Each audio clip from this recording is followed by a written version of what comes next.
Halo, assalamualaikum. Kembali lagi bersama saya Mas Kantang Vlog, tentunya di channel podcast teman tidur. Dan gimana kabar kalian? Semoga kalian diberikan kesehatan, selamat panjang umur dan lancar rezeki ya.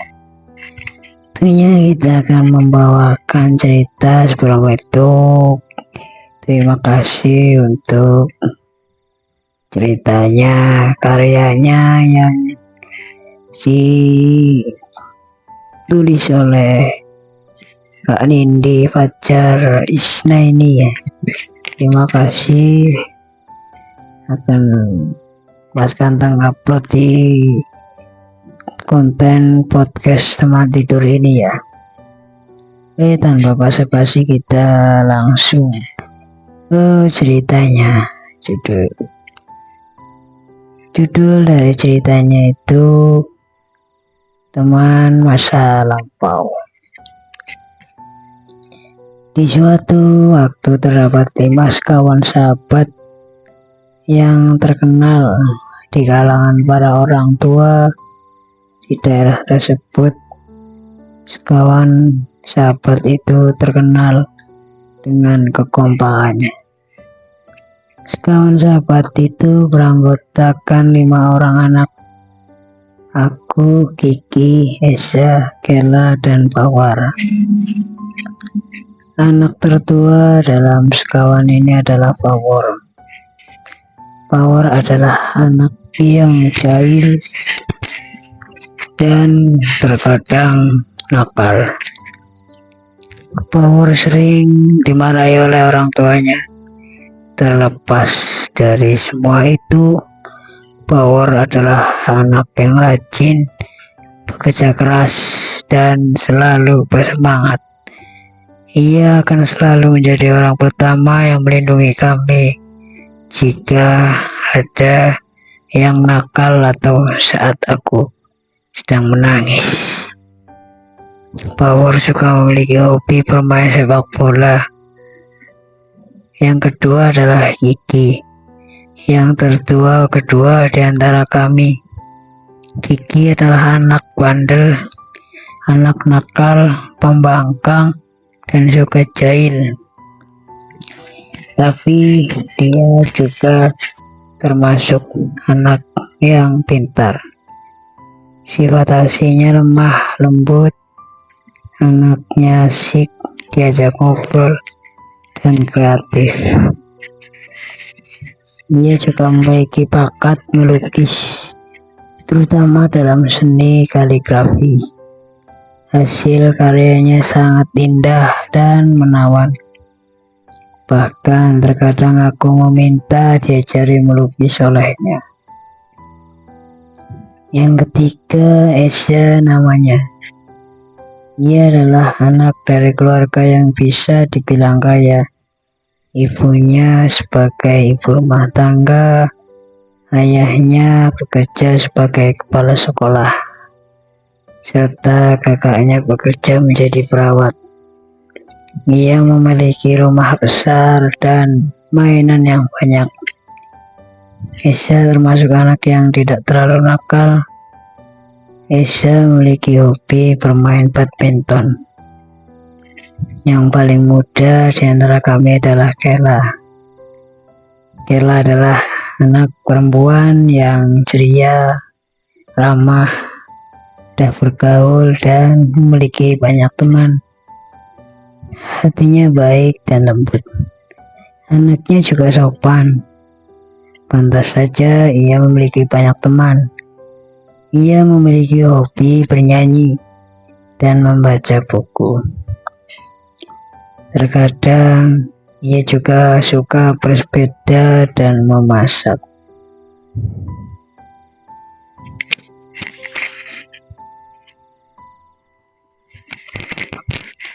Pada suatu siang setelah pulang sekolah, perjalanan pulang, aku dan teman-temanku membahas tentang permainan apa yang akan aku mainkan sore ini. Lalu Pawar mengusulkan untuk bermain sepak bola, namun aku dan teman-teman tidak setuju. Aku mengusulkan untuk bermain kopak sodor dan teman-teman. Teman-teman pun menyetujuinya. Aku dan teman-teman berjanji akan bermain di lapangan desa pukul 4 sore. Aku bergegas pulang, begitu juga dengan teman-temanku.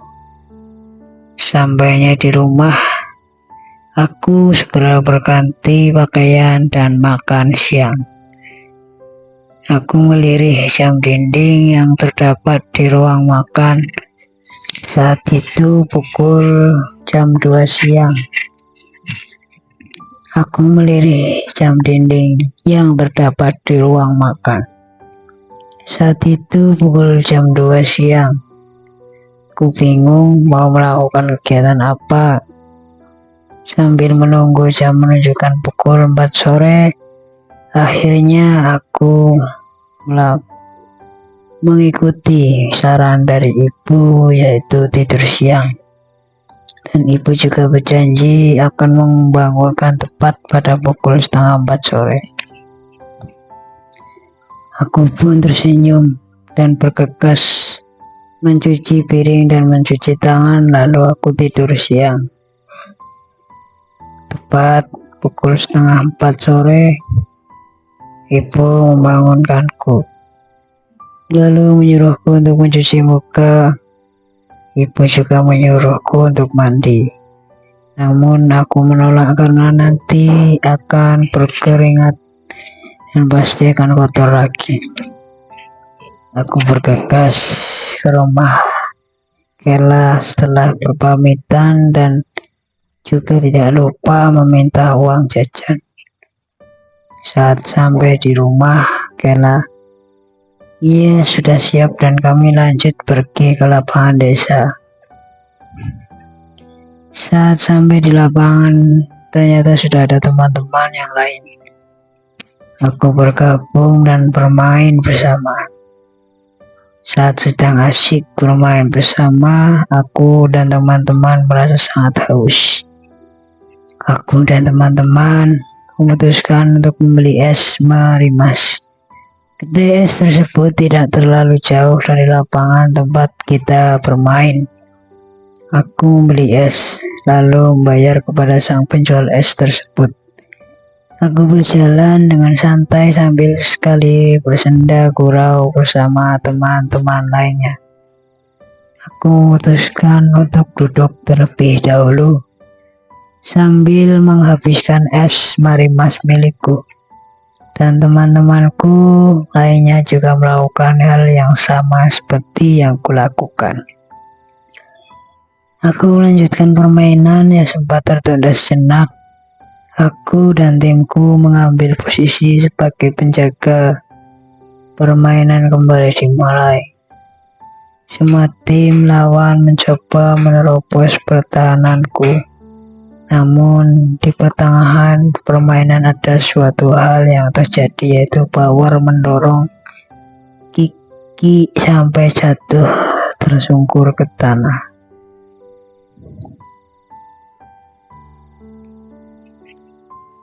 Kiki terjatuh dengan lutut yang mengeluarkan darah.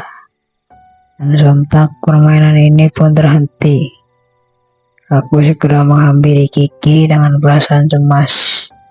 Power bukannya panik, ia malah marah dan menyalahkan Kiki. Kiki tidak terima, bahkan kini ia sudah menangis. Aku mencoba melerai mereka dan akhirnya berhasil. Aku dan Lisa mengantarkan Kiki pulang ke rumahnya, sementara Kela tidak bisa ikut mengantarkan Kiki pulang ke rumahnya. Lalu kemana perginya Power? Ia langsung pergi setelah bertengkar dengan Kiki tadi. Saat aku sampai di rumah Kiki, jam sudah menunjukkan pukul 5 sore. Ibunya Kiki bertanya padaku kenapa Kiki didorong oleh Power sampai terjatuh. Aku pamit pulang kepada ibunya Kiki karena waktu sudah sore dan sebentar lagi akan maghrib. Aku bergegas pulang dengan perasaan kasihan pada Kiki. Aku bermonolog dalam hati, pasti kakinya sakit. Saat aku sampai di rumah, ibu bertanya padaku, kenapa aku pulangnya sore sekali? Aku menjawab kalau tadi aku menolong Kiki terlebih dulu. Aku menjelaskan kalau tadi Kiki terluka saat bermain gobak sodor akibat didorong oleh bawah. Aku juga berkata kalau tadi Kiki dan Bawor juga sempat bertengkar. Setelah menceritakan kejadian tadi kepada ibu, aku memutuskan untuk mandi. Sehabis mandi, aku makan. Sehabis makan, aku belajar, mengerjakan tugas lalu tidur malam. Paginya pada saat berangkat sekolah, Kiki dan Bawor sering diam. Aku mencoba mencairkan suasana namun nihil. Cara itu tidak berhasil. Saat di kelas mereka juga tetap saling diam tanpa ada niat untuk mengobrol atau bahkan untuk berbaikan. Aku, Kela, dan Esa mencoba mencari solusi untuk memecahkan masalah ini. Akhirnya aku mengajak semua teman-temanku untuk pergi ke taman belakang sekolahan. Aku menyuruh mereka untuk berbaikan. Awalnya mereka tetap saling diam-diaman. Aku memaksa mereka untuk saling memaafkan. Walaupun awalnya sulit untuk saling memaafkan, akhirnya mereka saling memaafkan. Kami semua tersenyum dan tertawa bersama. Aku dan teman-teman senang sekali saat menyaksikan mereka berbaikan. Kami semua tersenyum dan tertawa bersama. Aku dan teman-teman senang sekali saat menyaksikan mereka berbaikan. Kami semua tersenyum dan tertawa bersama. Aku dan teman-teman memutuskan untuk kembali kelas. Di saat kami berjalan menuju kelas, aku terus tersenyum dan hati ini terasa lega. Akhirnya mereka berbaikan juga. Sore harinya aku dihampiri oleh teman-temanku. Kami memutuskan untuk kembali bermain gobak sodor. Tiba-tiba aku menceletuk, cie-cie, udah baikan nih. Dan semua teman-teman pun ikut tertawa mendengar kata-kataku. Kini giliran aku dan timku yang bertugas sebagai penghindar. Saat aku akan berlari, tiba-tiba aku tersandung dan terjatuh. Semua anak panik, namun aku bergegas bangun dan tersenyum sambil berkata aku baik-baik saja. Kami tertawa bersama. Salah satu dari kami berteriak, jangan ada uang, jangan ada yang berkelahi lagi ya. Aku tertawa walaupun telapak dan lututku terasa perih, sedikit nyeri. Lalu Bawor berkata padaku, kamu tidak apa-apa. Aku tersenyum, aku sudah bilang aku tidak apa-apa. Aku melanjutkan bermain bersama lagi. Esa berkata kepada aku dan teman-teman lainnya, teman-teman, kita akan tetap bersama. Kita akan tetap bersahabat sampai kapanpun. Jangan ada yang mencoba menjauh, oke? Masa yang katanya Pandawa 5 bubar tanpa alasan kan gak lucu ya. Aku juga menceletuk, kita emang harus tetap bersama saat ada masalah atau sedang bertengkar. Kita harus bisa menyelesaikan dengan cara yang baik. Apapun masalahnya, seberat apapun cobaannya, kita harus tetap bersama. Kalau bisa mah jangan sampai ada masalah. Aku membayangkan lalu berkata, pasti lucu deh kalau kita bersahabat sampai tua. Sore itu di lapangan desa kita berlima terduduk di atas hamparan rumput yang hijau sambil terkena semir sejuk angin sore dan meminum es Marimar seperti biasanya. Kami dapat bersatu kembali disaksikan oleh sang matahari bahwa persahabatan kita abadi. Aku berdiri dan berjalan ke hadapan semua temanku. Aku ulurkan tanganku ke depan. Dengan wajah ceria aku berteriak, "Teman selamanya." Lalu kami semua menjatuhkan tubuh ke atas rumput, dan terbaring menatap langit sore. Aku pejamkan mataku kembali merasakan semilirnya angin sore. Perjalanan kita masih panjang, tidak berakhir di sini. Sekarang ini hanya permulaan kita. Tidak tahu bagaimana persis ending dari pertemanan kita. Semoga apapun yang terjadi, kita tetap akan bersama seperti ini. Kisah ini diakhiri dengan senyuman yang terpatri di wajah kami. Oke, mungkin itu aja kontennya, cerita dari Indi Fajar Isnaini. Cerita yang berdasarkan kisah nyata dari cerita persahabatan yang diupload, diunggah, dan diceritakan, dipublishkan ya, yang dijudulkan Teman Masa Lampau.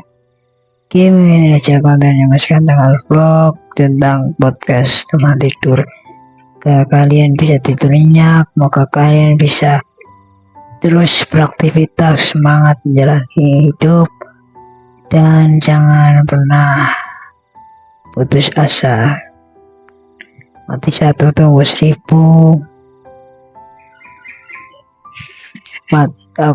Hidup kan mati tak mau. Jangan lalaikan kita bahwa kita punya Tuhan, punya Allah. Itu aja kontennya Mas Kanta Vlog. See you next time. Assalamualaikum warahmatullahi wabarakatuh.